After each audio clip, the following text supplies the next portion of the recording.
প্রিয় পরম মম। ऋषि मुनि मानकर माध्यम दे धरापृष्ठ मनुष्यर जीवन चलन जहाँ जहाँ प्रयोजनीय कथावस्तु वेदशास्त्र भाव में अत्यंत अवतरण कला से श्रीमुख निश्रुत कथा ताको श्रुति बोली कहुए कारण तत्काल समय लिपि नथिला जहाँद्वारा कि से लिपिबद्ध हो पारा ना से कथा गुड़िक शुणी शुणी प्रति प्रत्येक मन रखिले जीवन में परिपालन करने चेष्टा कले कालक्रमे ताहा बोधगम्य है ना परवर्ती पर्यायर परम पुरुष से जे पुरुषोत्तम श्री रामचंद्र ठारू मानवीय लीला आरंभ है। ये मानवीय लीला क्रम आमने सहज सरल भाव उपभोग कले दिव्य वार्ता दिव्य चलन को अनुधान करी आम जीवन को धीरे धीरे सजाड़ा जत्नवान है। तेणु भगवान श्रीकृष्ण लीला पुरुषोत्तम भगवान श्रीकृष्ण कहले बहुनी में व्यतीतानि जन्मानि तब चार्जुन तान्यहं वेद सर्वाणि न त्वं यथात् परन्तु। अर्जुन तमर मोर अनेक जन्म अतीत होइछि तमे विस्मृत होइछ मोहग्रस्त ही तुम मैंने समस्त कथा विस्मृत होइछ किंतु मोर समस्त कथा स्मरण अछि। तेणु परवर्ती अवस्था से कहते समय प्रभाव रे कालर प्रभाव रे मनुष्य कथा को भूली जाए। मनुष्य भितर जो वृत्ति प्रवृत्ति जनित उपभोगर जे चिंता भावना मनुष्य भितर थाए ताको पाथय करी धीरे धीरे से वृत्ति केन्द्रिक हो जाए ईश्वर ठारू विच्युत हो जाए तांकर दिव्य वार्ता रु माता विस्फोरण भितर आसी जाए तार भीतर किंतु ता जीवन आसे अवक्षय आसे धर्मर ग्लानि हुए धर्मर अवक्षय हुए पुणी परवर्ती अवस्था से परम पुरुष ये धरापृष्ठ पुणे आउ थे नवरूप परिग्रह कर धरापृष्ठ से आगमन करती। तेणु यह विधान तेणु जुगे जुगे सी ये भाव आसती एवं समय माफिक परिवेश परिस्थिति को अनुधान करी जहाँ जीवन ऐकांतिक भाव प्रयोजन जहाँ जीवन जहाँ करिले अत्यंत जीवन सुख शांति आनंद प्राप्त हुए ताही से अवतरण कर तेणु ये धारे सी आसिले प्रभु श्री रामचंद्र श्री कृष्णचंद्र एवं ये जुगे बुद्ध जीशु मोहम्मद चैतन्य रामकृष्ण परमहंस भाव शेष परम दयाल परम पिता जग पुरुषोत्तम श्री ठाकुर आविर्भाव घटला एवं एभली भाव आगमन तांकर दिव्य कथा बा किए कह कार बा साध्य अच्छी किए अवतरणा करे किए केतटा बोध भितर आनीपे जीवन में अत्यंत अनुभव करे कथा गुड़िक माने सार्विक भाव में जीवन में परिपालन करी मुग्ध करे ये सामर्थ्य आज आम जीवन में असंभव हो उठी जिते शुणिले सब जमी आनंद तो लगुच किंतु सदासर्वदा गोटे समीक्षार मनोभाव मन भर सृष्टि हम कली कौन केते बा करिछि कौन बा करिछि। तेणु यही हूँ श्री श्री ठाकुर जे कथा जे मु एथर जड़े अचानक मनीष भाव में मो पूर्व मो भली किए आसी नथिले परवर्ती अवस्था मध्य किए आसबे ना ये होती से अचानक मनीष। तेणु समस्त कथा से आमर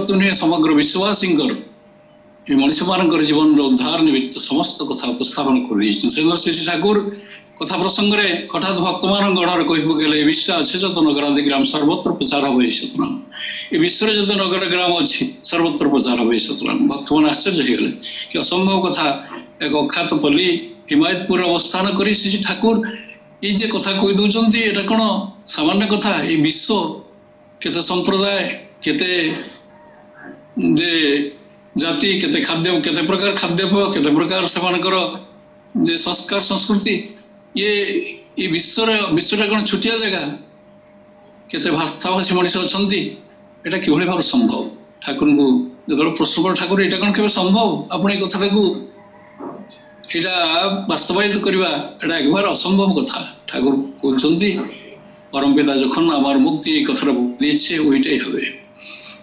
তেণু সময় আসব দিনে তাই হব। পরম ପୂଜ୍ୟବାଦ ଶ୍ରୀ ଶ୍ରୀ ଦାଦାଙ୍କ କଥା ତ ଆମେ ଜାଣିଛନ୍ତି ପ୍ରତ୍ୟେକ ଯେ ପୂଜନୀୟ অবিন বাবুଙ୍କ উদ্দেশ্যে তাকে ডাকি কହୁଛନ୍ତି অবিন শোন, আমার তো বয়স হয়ে গেছে, আমি দেখতে পাবো না, তোমার বাবা দেখতে পাবে কিনা সন্দেহ। তুই যখন আমার বয়সে পৌঁছাবি তখন দেখবি এই সমগ্র বিশ্ব ঠাকুর ঠাকুর করছে। কি অলৌকিক লীলা ଚାଲିଛି ଏ ବିଶ୍ୱ ସଂସାରରେ ପରମ ପିତାଙ୍କର। ତେଣୁ ସେ ହେଉଛନ୍ତି ଅଚାନକ ମଣିଷ, ସେଇ ପରମ ପିତା ସେ ହେଉଛନ୍ତି ଅବତାରୀ। ବହୁ ଭାବରେ ଆମମାନେ ଶୁଣୁଛନ୍ତି ସେ ହେଉଛନ୍ତି ଅବତାରୀ। ସମସ୍ତ ଅବତାରକୁ ଯିଏ ପ୍ରାଣ କରିଛନ୍ତି ପରବର୍ତ୍ତୀ ଅବସ୍ଥାରେ ସ୍ୱୟଂ ନିଜେ ଆବିର୍ଭୂତ ହେଇଛନ୍ତି ଏବଂ କହିଛନ୍ତି ମୁଁ ଯାହା ଯାହା କହିଦେଇଯାଇଛି ଅତ୍ୟନ୍ତ ଆଗାମୀ 10,000 ବର୍ଷ ପର୍ଯ୍ୟନ୍ତ ପୁରୁଷୋତ୍ତମଙ୍କର ଧରାଗମନ ଆବଶ୍ୟକତା ପଡ଼ିବ ନାହିଁ ଯଦି ତମମାନେ ଜୀବନରେ ମୋର କଥା ଗୁଡ଼ିକ ଅତ୍ୟନ୍ତ ପରିପାଳନ କରିକି ଚାଲ। ତେଣୁ ସେଇ ଆମମାନେ ଭାଗ୍ୟବାନ। ଜୀବନରେ ବହୁ ଘାତ ପ୍ରତିଘାତ ଭିତରେ 84 ଲକ୍ଷ ଜୀବଜନ ଅତିକ୍ରାନ୍ତ କରି ଦୁର୍ଲଭ ମାନବ ଜୀବନ ଆମ ଲାଭ କରିଛନ୍ତି ଏ ସଂସାରରେ। 84 ଲକ୍ଷ ଜୀବଜନୀ କଥା ଶୁଣିଲେ ଚମକ ଲାଗେ ଅନ୍ତର ଭିତରେ।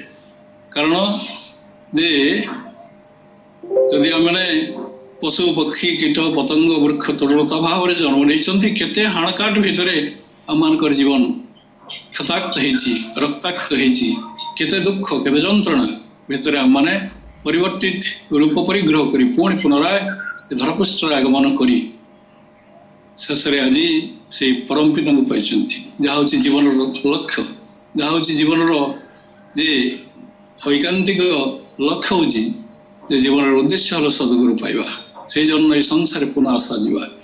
তেমন সংসারে যে যা আসা চালিছে একমাত্র সেই পরম পুরুষ জীবନରେ কিভাবে ভাবে আমি পাইবা, তাঁকর সেবা করা, তাঁকর যে বাস্তব ভাবে তাঁকর কথা গুড়ি উপভোগ করা, তাঁকর পবিত্র সতমন্ত্র পাইবা, সেই সাধনা ভিতর দিয়ে তাঁকু জীবନରେ একান্ত ভাবে তাঁক প্রতি অনুরক্ত হই ଆମେ ତାଙ୍କୁ ଭଲ ପାଇ ଜୀବନଟାକୁ ସାର୍ଥକ କରି ତୋଳିବା।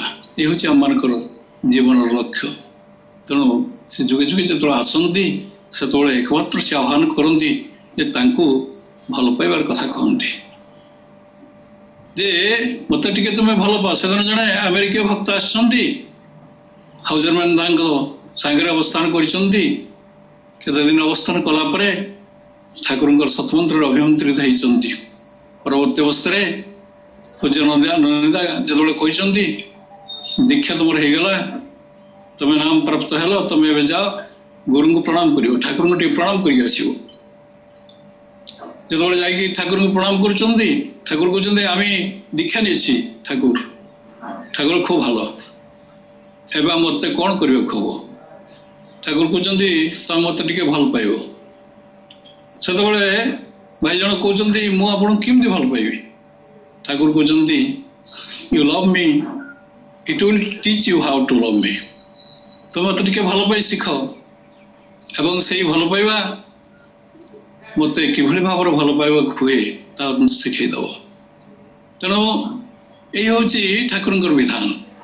ତାଙ୍କୁ ଯିଏ ଯେଭଳି ଭାବରେ ଭଲ ପାଏ, ତାଙ୍କୁ ଯିଏ ଯେଭଳି ଭାବରେ ଭକ୍ତି ଶ୍ରଦ୍ଧା କରେ, ତାଙ୍କୁ ଯିଏ ଯେଭଳି ଭାବରେ ନେଇକି ଜୀବନରେ ଚାଲେ, ତାଙ୍କର ବାସ୍ତବ କର୍ମରେ ନିଜ ଜୀବନକୁ ସଂଯୁକ୍ତ କରେ, ଅନୁରୂପ ଭାବରେ ତାଙ୍କୁ ମଧ୍ୟ ସେଇଭଳି ଭାବରେ ସେ ଆଶୀର୍ବାଦ ପ୍ରଦାନ କରିଥାନ୍ତି। କଥା ପ୍ରସଙ୍ଗରେ ଠାକୁର ଥରେ ଆଲୋଚନା ମାଧ୍ୟମ ଦେଇ ଯେତେବେଳେ କହୁଛନ୍ତି ଭକ୍ତମାନେ ପ୍ରଶ୍ନ କରୁଛନ୍ତି ଯେ ଯଥାବାଙ୍ଗ ପ୍ରପଦ୍ୟନ୍ତେ ତାଙ୍କ ତଥୈବ ଭଜାମ୍ୟହଂ, ଏ ଶବ୍ଦର ଏ ଅର୍ଥ କ'ଣ? ପବିତ୍ର ଗୀତାରେ ଯେ କଥା ଅଛି, ଠାକୁର କହୁଛନ୍ତି ତାଙ୍କୁ ଯିଏ ଯେଭଳି ଭାବରେ ଭଲ ପାଏ ତାକୁ ଠିକ ସେଭଳି ଭାବରେ ସେ ତାଙ୍କୁ ଭଲ ପାଆନ୍ତି। ଯିଏ ତାଙ୍କୁ ଘୃଣା କରେ ସେ ମଧ୍ୟ ଅନୁରୂପ ଭାବରେ ତାଙ୍କୁ ସେ ଘୃଣା କରନ୍ତି। ଏବଂ ତାଙ୍କର କର୍ମରେ ଯିଏ ସାମଗ୍ରିକ ଭାବରେ ନିଜକୁ ଯିଏ ନିଜ ଜୀବନକୁ ସମର୍ପିତ କରିଦିଏ ତାକୁ ମଧ୍ୟ ସେଭଳି ଭାବରେ ତାଙ୍କର ସମସ୍ତ କର୍ମ ସେ ଅତ୍ୟନ୍ତ ସିଏ ମୁଣ୍ଡରେ ବହିକି ନିଜେ ବି କରିଦିଅନ୍ତି। ତେଣୁ ଏଇ ହେଉଛି ତାଙ୍କର ଭଲ ପାଇବା। ତେଣୁ ଆମେ ତାଙ୍କୁ ଯେଭଳି ଭାବରେ ଭଲ ପାଇବା To neglect the source is to deprive of all the resources. ତେଣୁ ସେ ହେଉଛନ୍ତି ସୋର୍ସ, ସେ ହେଉଛନ୍ତି ଆମମାନଙ୍କର ଜୀବନର ଆଧାର, ସେ ହେଉଛନ୍ତି ଆମମାନଙ୍କର ଜୀବନର ପ୍ରାଣ ପୁରୁଷ। ତାଙ୍କୁ ଆମେ ଅବହେଳା କରି ଯଦି ଜୀବନରେ ଚାଲନ୍ତି ତାହେଲେ କିନ୍ତୁ ଆମମାନଙ୍କର ଜୀବନ ସବୁ କ୍ଷେତ୍ରରେ ବ୍ୟର୍ଥ ହେଇ ଉଠେ। ସେମାନେ ଜଣେ ବିଶିଷ୍ଟ ସାହିତ୍ୟିକ ଆସିଛନ୍ତି, ଆମେ ସମସ୍ତେ ଶୁଣିଛନ୍ତି, ଜାଣିଛନ୍ତି, ଆସିଛନ୍ତି। ସତ୍ସଙ୍ଗ ଦେଓଘର ଆଶ୍ରମରେ ଯେତେବେଳେ ଉତ୍ସବ ହୁଏ ଅନେକ ବିଶିଷ୍ଟ ମଣିଷମାନଙ୍କୁ ଆହ୍ୱାନ କରାଯାଏ, ବଡ଼ ବଡ଼ ଯେ ଭକ୍ତମାନଙ୍କୁ ଅନ୍ତତ ଯେ ଉତ୍ସବ ପେଣ୍ଡାଲରେ କିଛି ଆଲୋଚନା ରଖିବା ପାଇଁ। ସେଦିନ ଜଣେ ବିଶିଷ୍ଟ ବକ୍ତାକୁ ଡକା ହେଇଛି, ଜଣେ ବିଶିଷ୍ଟ ସାହିତ୍ୟିକ ସେ ଆସିଛନ୍ତି ଏବଂ ଆସିଲା ପରେ ତାଙ୍କୁ ଗେଷ୍ଟ ହାଉସ୍ରେ ରଖାଯାଇଛି ଏବଂ ସେ ସୁସ୍ଥ ହେଇ ଯେଭଳି ଭାବରେ ଯାଇକି ଆଲୋଚନା ରଖିବେ ତା ପୂର୍ବରୁ କିଛିଟା ବହି ଠାକୁରଙ୍କର ପୁସ୍ତକ ତାଙ୍କୁ ଦିଆଯାଇଛି ଏବଂ ଏଇ ପୁସ୍ତକ ତ ପଢ଼ିବା ସବୁ ସମ୍ଭବ ନୁହେଁ, ତେବେ ଛୋଟିଆ ଯେଉଁ ସତ୍ୟାନୁସରଣ ବହିଟି ସେ ଆମଳଚୂଳ ଥରେ ଦୁଇଥର ଅନ୍ତତଃ ପଢ଼ି ଦେଇଛନ୍ତି। ପଢ଼ିଦେଲା ପରେ ଖୁବ୍ ଭଲ ଲାଗିଛି। ଭଲ ଲାଗିଲା ପରେ ତା ପରବର୍ତ୍ତୀ ଅବସ୍ଥାରେ ଯେତେବେଳେ ଯିବେ ଯେ ଆଲୋଚନା ପେଣ୍ଡାଲକୁ ସେତେବେଳେ ତାଙ୍କୁ ଠାକୁରଙ୍କ ପାଖକୁ ନିଆଯାଇଛି। ଠାକୁରଙ୍କୁ ଟିକେ ପ୍ରଣାମ କରି ଦର୍ଶନ କରି ଯିବେ ଆଲୋଚନା କରିବେ। ସେତେବେଳେ ଯେ ଭାଇ ଜଣକୁ ଠାକୁରଙ୍କୁ ପ୍ରଶ୍ନ କରୁଛନ୍ତି, ଠାକୁର ଆପଣଙ୍କର ଏଇ ଯେଉଁ ସତ୍ୟାନୁସରଣ ଗ୍ରନ୍ଥଟି ଖୁବ୍ ସୁନ୍ଦର, ଖୁବ୍ ଆନନ୍ଦ ଦେଇଛି, ଏତେ ଚମତ୍କାର କଥା ଲେଖା ଅଛି ତାର କଳନା କରାଯାଇ ନପାରେ।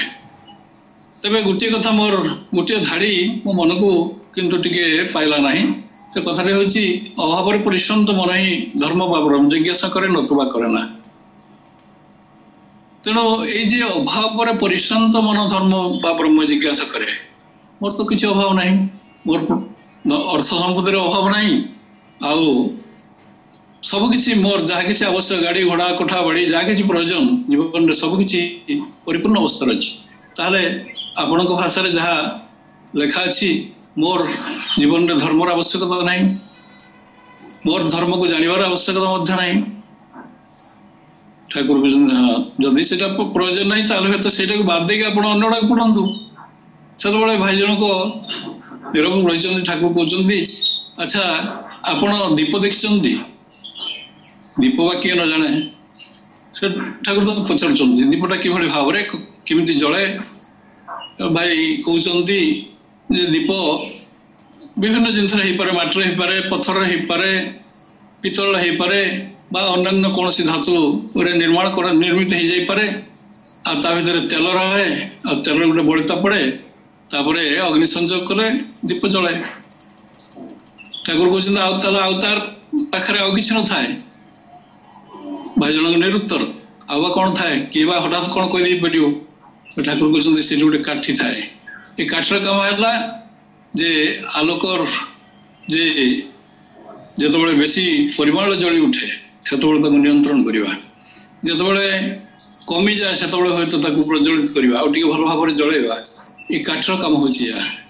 ଆଉ ଯଦି କାଠିଟା ନଥାନ୍ତା ହୁଏତ ଏଇ ଦୀପାଳିର ଆଲୋକରେ କେତେବେଳେ କିଭଳି ଭାବରେ ପରିସ୍ଥିତି ସୃଷ୍ଟି ହୁଅନ୍ତା, ହୁଏତ ଅନ୍ୟମନସ୍କତା ଅସାବଧାନତା ଦୃଷ୍ଟିରୁ ହୁଏତ ସେ ଦୀପାଳିର ଆଲୋକ କେତେବେଳେ ଅଗ୍ନି ସଂଯୋଗ ଏ ଗୃହକୁ ଦାହ ମଧ୍ୟ କରିଦେଇପାରେ, ନାନା ପ୍ରକାର ଅଘଟଣ ମଧ୍ୟ ଘଟେଇ ଦେଇପାରେ। ତେଣୁ ଏଇ ଦୀପକୁ ନିୟନ୍ତ୍ରଣ କରିବା ପାଇଁ ଯେଭଳି ଗୋଟେ କାଠର ପ୍ରୟୋଜନ ଅଛି, ସେଇଭଳି ଜୀବନରେ ଯେ ଗୁରୁଙ୍କର ଆବଶ୍ୟକତା ଅଛି। ସେଇଥିପାଇଁ ଜୀବନର ପ୍ରତ୍ୟେକଟି କ୍ଷେତ୍ରରେ ଆମମାନଙ୍କୁ ନିୟନ୍ତ୍ରିତ ଅବସ୍ଥାରେ ଚାଲିବାକୁ ହେଲେ ସେଇ ପ୍ରଭୁଙ୍କର ଯେ ଅହେତୁକ ଦୟା କରୁଣା ଏବଂ ତାଙ୍କର ଆଶୀର୍ବାଦ ଏବଂ ତାଙ୍କର ଦିଆ ବିଧିବିଧାନକୁ ଅନୁସରଣ କରି ଆମମାନଙ୍କୁ ଚାଲିବାକୁ ପଡ଼ିବ। ଏଇଟା ହେଉଛି ଏକମାତ୍ର ପଥ, ୟା ବ୍ୟତିରେକ ଦ୍ୱିତୀୟ ପଥ କିଛି ନାହିଁ। ତେଣୁ ଜୀବନରେ ଏଇ ଅଭାବ ବୋଧଟା ଆମମାନଙ୍କୁ ଅନୁଭବ କରିବାକୁ ପଡ଼ିବ। ଯେ ଆମେ ଜାଣିଛନ୍ତି ଡକ୍ଟର ରେବତୀ ମୋହନ ବିଶ୍ୱାସ ଯେତେବେଳେ ଆମେରିକା ଗସ୍ତ କରିଥିଲେ, ଯେତେବେଳେ ଆମେରିକାରେ ଯାଇ ସେ ଠାକୁରଙ୍କର ଦର୍ଶନ ପରେ ଯେ ଡକ୍ଟରେଟ୍ ପ୍ରାପ୍ତ ହେଇଥିଲେ, ଆମେରିକାର ଅନେକ ଦିନ ଅବସ୍ଥାନ କରିବା ଭିତରେ ଜଣେ ବିଶିଷ୍ଟ ଲୋକଙ୍କ ସାଙ୍ଗରେ ତାଙ୍କର ସାକ୍ଷାତ ହୁଏ ଏବଂ ସେତେବେଳେ ସେ ବିଶିଷ୍ଟ ଲୋକ ଜଣକ କହନ୍ତି ମୋର ଅର୍ଥ ପ୍ରାଚୁର୍ଯ୍ୟର ଅଭାବ ନାହିଁ, ସବୁକିଛି ଭରପୁର ଅବସ୍ଥାରେ ଅଛି, ମୋର ଭଗବାନଙ୍କୁ ଡାକିବାର ଆବଶ୍ୟକତା କ'ଣ, ଈଶ୍ୱରଙ୍କୁ ଆରାଧନା କରିବାର ଆବଶ୍ୟକତା କ'ଣ? ସେତେବେଳେ ରେବତୀ କହୁଛନ୍ତି ଆପଣଙ୍କର ସବୁ ଥାଇପାରେ, but you are not a good husband of your wife. You are not a good father of your child. You are not a good son of your parents. এই যে ଆପଣଙ୍କର ଅଭାବ ବୋଧଟା ଏଇ ଜିନିଷଟା ରହିଛି ଯେ ଯୋଉଥିପାଇଁ କି ଜୀବନରେ ଆପଣଙ୍କର ଅନେକ ସମସ୍ୟା ଆସୁଛି ବା ଆସିବ ଭବିଷ୍ୟତରେ, ସେଥିପାଇଁ ଆପଣଙ୍କୁ ସତର୍କ ହେବାକୁ ପଡ଼ିବ। କାରଣ ଆପଣଙ୍କୁ ଉପଯୁକ୍ତ ମଣିଷ ହେବାକୁ ପଡ଼ିବ, ଉପଯୁକ୍ତ ପୁତ୍ର ହେବାକୁ ପଡ଼ିବ, ଉପଯୁକ୍ତ ପିତା ହେବାକୁ ପଡ଼ିବ, ଉପଯୁକ୍ତ ସ୍ୱାମୀ ହେବାକୁ ପଡ଼ିବ, ଉପଯୁକ୍ତ ଭାଇ ହେବାକୁ ପଡ଼ିବ। ଏଇଥିପାଇଁ ଗୁରୁଙ୍କର ପ୍ରয়োଜନୀୟତା ଅଛି ଜୀବନକୁ ସର୍ବାଙ୍ଗ ସୁନ୍ଦର କରିବା ପାଇଁ। ତେଣୁ ଜୀବନର ବହୁ ପରିସ୍ଥିତିରେ ବହୁ କ୍ଷେତ୍ରରେ ଆମର ବିଭିନ୍ନ ଭୂମିକାର ଅବତୀର୍ଣ୍ଣ ପ୍ରତି ପ୍ରତ୍ୟେକ ଆମର କେତେବେଳେ ପିତା, କେତେବେଳେ ପୁତ୍ର, କେତେବେଳେ ସ୍ୱାମୀ, କେତେବେଳେ ଭାଇ, କେତେବେଳେ ପଢ଼ାପଢ଼ି ମାନଙ୍କ ପାଖରେ ଗୁରୁଜନ ମାନଙ୍କ ପାଖରେ ଲୋକଜନ ଏବଂ ଲୋକଜନ ମାନଙ୍କ ପାଖରେ ଗୁରୁଜନ ପଢ଼ାପଢ଼ି ଦେଇ ଆମେ ଚାଲିଛନ୍ତି। ତେଣୁ ତାରି ଭିତରେ କିନ୍ତୁ ଆମମାନଙ୍କୁ ଏକ ନିୟନ୍ତ୍ରିତ ଜୀବନ ଯଦି ଅତିବାହିତ ନ କରନ୍ତି ତାହେଲେ ଆମମାନଙ୍କୁ ଭବିଷ୍ୟତରେ ଯେଉଁମାନେ ଦେଖିକି ଚାଲିବେ ସେମାନେ କିନ୍ତୁ ଭ୍ରାନ୍ତି ଦିଗରେ ଚାଲିବେ। ତୁ ଯଦି ତୋର ଇଷ୍ଟ ପଥରେ ଚାଲିଲା ପଡ଼ିଲୁ ପକ୍କା, ତୋତେ ଯେଉଁମାନେ ଦେଖିକି ଚାଲନ୍ତି ସେମାନେ ଚଳିବେ ଫାଙ୍କା। ଆଜି ସେଇଭଳି ଅବସ୍ଥା ଏ ସଂସାର ସୃଷ୍ଟି ହେଇଛି।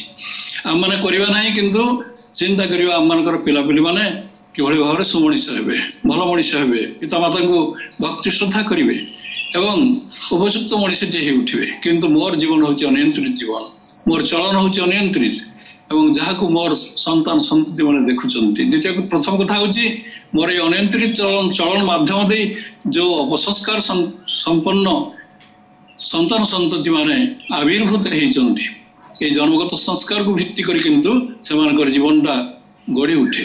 এই ଜନ୍ମଗତ ସଂସ୍କାର ଉପରେ ଆମର ଗୁରୁତ୍ୱ ଦେଲା ନାହିଁ, ଆମେ ନିଜେ ସଂସ୍କୃତ ହେଲା ନାହିଁ ଏବଂ ପରିବେଶକୁ ମଧ୍ୟ ସଂସ୍କାର ବା ଆମମାନଙ୍କର ପରିବାରକୁ ମଧ୍ୟ ସଂସ୍କାର ଦେବା ପାଇଁ ଯତ୍ନବାନ ହେଲା ନାହିଁ। ଖାଲି କଥାରେ ତ କହିଲେ ହେବ ନାହିଁ। ଆଜି ଦେଖାଯାଏ ଶ୍ରୀ ଠାକୁର ଯେଭଳି ଭାବରେ ଯୌଥ ପରିବାରକୁ ସମର୍ଥନ କରୁଥିଲେ, ଆଜି ସେ ଯୌଥ ପରିବାର ଅନେକ ଭାବରେ ଭାଙ୍ଗି ଯାଇଛି, ପ୍ରାୟ ଭାଙ୍ଗି ଯାଇଛି କହିଲେ ଚଳେ। এই যৌথ ପରିବାର ସମସ୍ତେ ଏକ ମାନେ ଯେ ସ୍ୱାମୀ ସ୍ତ୍ରୀ ପୁତ୍ର କନ୍ୟା ଏକୁ ନେଇକି ହିଁ ସଂସାର କଥା ଚିନ୍ତା କରୁଛନ୍ତି। ଏମିତିକି ପିତାମାତାଙ୍କ ଠାରୁ ମଧ୍ୟ ବିଚ୍ଛିନ୍ନ ଜୀବନ ଅତିବାହିତ ଆମର କରୁଛନ୍ତି। ଭାବି ଦେଖନ୍ତୁ, ଏଇଟା କେଡ଼େ ବଡ଼ ଭୟାନକ କଥା। ପିଲାମାନେ କ'ଣ ଶିଖିବେ? ମୁଁ ଯଦି ମୋର ବାବା ମାଙ୍କ ପାଖରେ ସେବା କରନ୍ତି, ଯଦି ସେମାନେ ଦେଖନ୍ତେ ମୋର ବାବା ମାଙ୍କୁ ନିତ୍ୟ ପ୍ରତ୍ୟକ୍ଷ ମୁଁ ସକାଳ ସନ୍ଧ୍ୟାରେ ପ୍ରଣାମ କରୁଛି, ଗୁରୁଙ୍କୁ ପ୍ରଣାମ କରୁଛି, ବାବା ମାଙ୍କୁ ମଧ୍ୟ ପ୍ରଣାମ କରୁଛି, ସେମାନଙ୍କର ଭଲ ମନ୍ଦ ବୁଝୁଛି, ସେମାନଙ୍କର ସେବା ଚର୍ଚ୍ଚା କରୁଛି, ସେମାନଙ୍କର ଖାଦ୍ୟପେୟ କଥା ବୁଝୁଛି, ସେମାନଙ୍କର ଔଷଧ ପଥ୍ୟ କଥା ବୁଝୁଛି, ତାହେଲେ ସେମାନେ ମଧ୍ୟ ଅନୁରୂପ ଭାବରେ ତାହା ହିଁ ଶିକ୍ଷା କରନ୍ତେ। କିନ୍ତୁ ସେ ଶିକ୍ଷାର ସୁଯୋଗ ନାହିଁ। ଆଜି ଯେଉଁ ପ୍ରକାର ପରିସ୍ଥିତି ଉପୁଜିଛି, ଆଜି ଆମମାନେ ବହୁ ଭାବରେ କହନ୍ତି ଶ୍ରୀ ଠାକୁରଙ୍କର କଥାକୁ କଣ୍ଟାଏ କଣ୍ଟାଏ ଆମମାନେ ଜୀବନରେ ପାଳନ କରିବା।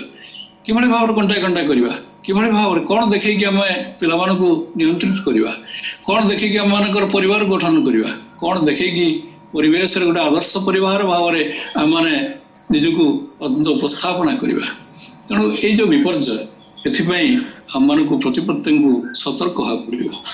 ପୂଜ୍ୟପାଦ ଆଚାର୍ଯ୍ୟଙ୍କ ପାଖରେ ସେମାନେ ଜଣେ ଭାଇ ପିଲାଟିଏ କହୁଛନ୍ତି ଯେ ମୋର ଚାକିରି କରିବି ଏବଂ ମୋ ସୁଦୂର ଆମେରିକା ନା ଇଂଲଣ୍ଡ କୋଉଠିକି ଯିବି।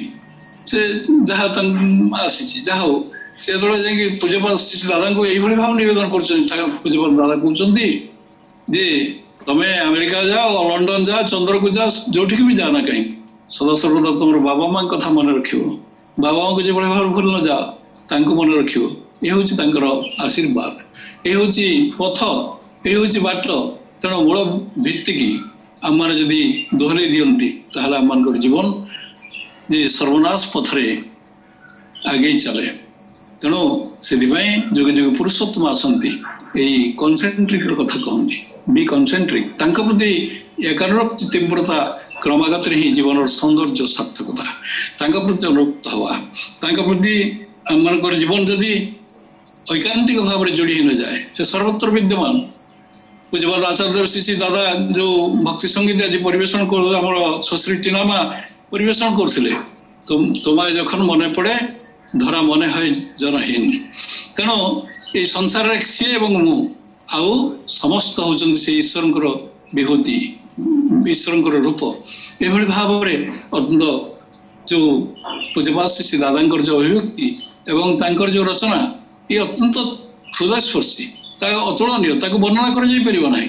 ପୂଜ୍ୟପାଦ ଆଚାର୍ଯ୍ୟ ସେଇ କଥା କହୁଥିଲେ ଥରେ ଆମର ସଞ୍ଜୀବ ଦାଙ୍କୁ, ତାଙ୍କର ପାର୍ଶ୍ୱଦ ଭାଇ ଭକ୍ତ ଯିଏ ସଞ୍ଜୀବ ମଣ୍ଡଳ ଦାଙ୍କୁ କହୁଥିଲେ, ମୁଁ ଏତେ ଯେ संगीत रचना करते सहस्र संख्यार संगीत रचना करते भविष्य लोक माने गाइबे तो तेणु ये जो आग्रह आकुलता ये जो अनन्य भक्ति संगीत ये जो भावभरा जे भावभरा भाषा एवं ये जो संयोजना ताको तुलना करी हो नहीं तबे एभली भावना मन को चले तेणु से परम पुरुष जुगे जुगे कहते I am the way the truth none can come to the father but through me तेणु मो व्यतिरिक्त ईश्वर पाखे के पहुंची पारे ठाकुर मध्य कहते जे ईश्वर प्रकृति बा तुच्छ प्रकृति मुख भाषा कहती मत छाड़ी कहारी को भल पाइब ना से प्राणर व्यथा लगे आउ मत नहीं सारा दुनिया को भल पा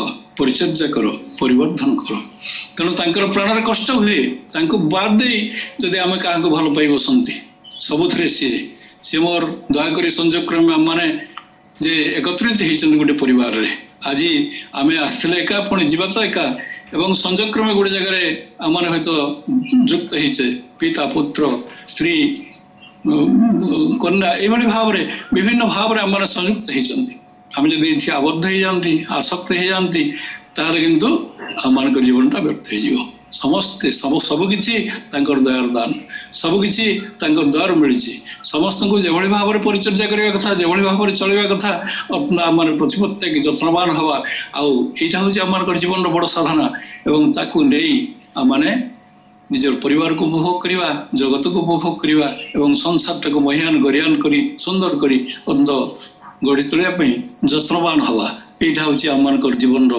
मुख्य कर्म तबे जहा से परम पिता दिव्य भावधारा अनुप्राणित हो आज से जो अनंत आशीर्वाद कर पूज्यपाद आचार्य जुगे जुगे से परम पुरुष आम मान कर्मयज्ञ नष्ट करने चेष्टा कर लक्ष्य कर देखा जो कर्मर विमुख जो आमर हिमायतपुर आश्रम जो प्रथम कर श्री ठाकुर नाम प्रचार है से नाम साधना बहु लोक बहु भाव कले एमती गपर मंचा बांधी बस दिन राति बहु समय धरी से नाम ध्यान कले एभली भाव में नाम साधना कले जे से परवर्ती वर्ष नाम ध्यान भांगी जाए से हूँ तो हठात से नाम को परीक्षा करने से पद्मा नदी जाऊँ स्टीमर को कहते स्टीमर रही जाए केते अघटन केते अलौकिक घटना से संगठित करने चेष्टा कले से ठाकुर भाविले एम समस्त अकर्मा हो भितर ये जो नाम साधना कर जो अलौकिकता प्रदर्शन कर यार भितर मैंने आबद्ध हो तेणु से कर्मयज्ञ व्यापृत करने से नाना प्रकार कर्मानुष्ठान सृष्टि कले तारी भितर केवल इटा गढ़ा केवल घर या केवल कौन करवा नाना प्रकार कर्मयज्ञ से नष्ट कर देगले परवर्ती अवस्था परम पूज्यपाद जुगाचार्य श्री श्री बड़दा जे कि होचंती श्री ठाकुर जे अनन्य रूप जे होचंती गोटे मुद्रा एपट सेपट सी आम आशीर्वाद कले 108 मंदिर तथा एवं बहु हजार हजार संख्यार मंदिर समग्र भारत वर्ष कहीं बहिर्भारत निर्माण हो गला परवर्ती अवस्था आम देखिले आज पूज्यपाद श्री आचार्य श्री श्री दादा आम आशीर्वाद कर दे गले 3.5 कोटी दीक्षार कथा आशीर्वाद कर दे गले 3 कोटी दीक्षार आम पहुंच जाइचु आउ अति कम 3.5 कोटी दीक्षा यथासत्तर कर दियो कारण पृथ्वीटा बर्तमान कौ परी अवस्था अच्छी आम कहीपर ना आचार्य परम पूज्यपाद श्री दादा थर कथा प्रसंग कहते जे ये विश्व एक कठिन समय भर अति मानने चली तेणु ये कठिन समय आम को उद्धार करने से जो अनंत आशीर्वाद आम उद्देश्य देते आम मैंने जत्परनाश चेष्टा करवा निजर जे पारु पर्यंत से आशीर्वाद को जो भाव में साकार कर गढ़ी तोड़ा आज श्री श्री आचार्य देव अनुरूप भाव में दीक्षार कथा एवं भिन्न भिन्न भाव में आशीर्वाद तो निश्चय भविष्य आसो आचार्य परंपरा को पाथय कर केन्द्र कर जीवन को आम मान सुबोधर कर गढ़ी तोड़ा जत्नवान हवा यही आम मान भितर ध्येय हो आचरण विषय वस्तु हो अत्यंत प्रतिपत्ति आम मान श्री ठाकुर नहीं धन्य सार्थक जीवन अधिकारी हवा परिशेष आज भगवतता 4 जन जो अच्छा से अभिष्ट साधन हो परम पिता मंगल कोल रखु जहाँ इच्छा ता ही से प्राप्त हूँ इष्ट केन्द्रिक जीवन नहीं जय गुरु दादा जय गुरु वंदे पुरुषोत्तम।